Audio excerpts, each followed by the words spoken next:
ভারতে সফর করতে অসুবিধা কি? সেই সফরটা যদি হয় সমানে সমান এবং সম্মানের সাথে হয়।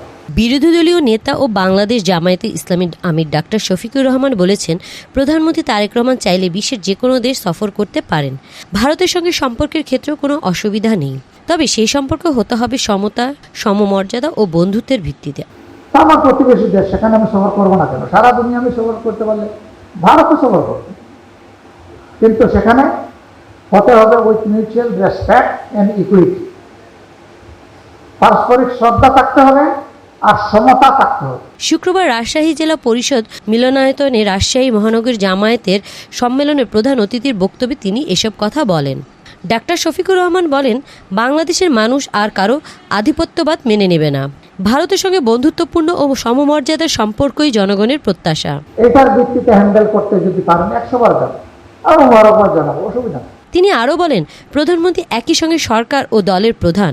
তিনি চাইলে দেশে চলমান চাঁদাবাজি, দুর্নীতি ও ঘুষ বাণিজ্য বন্ধ করতে পারেন। এসব বন্ধে প্রধানমন্ত্রীর ইচ্ছেটাই সবচেয়ে গুরুত্বপূর্ণ। আগামীতে আরো বেশি ভালো ধারণা রাখতে চাই এবং বাস্তব ক্ষেত্রে আমরা মহান আল্লাহর কাছে তার প্রতিফলনে আল্লাহ তাআলার সাহায্য চাই।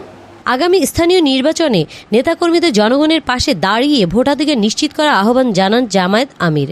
কেউ যেন ভোট ছিনিয়ে নিতে না পারে সে বিষয়ে নেতাকর্মীদের সোচ্চার থাকার নির্দেশ দেন তিনি। নেতৃত্বের আমূল পরিবর্তন না হওয়া পর্যন্ত হালকা পাতলা বৃষ্টি দিয়ে এই জমি ভিজবে না, উর্বর হবে না। এই জমি উর্বর হতে হলে একটা আমূল পরিবর্তন লাগবে। মন বলে ইনশাআল্লাহ বাংলাদেশ পরিবর্তন হবে।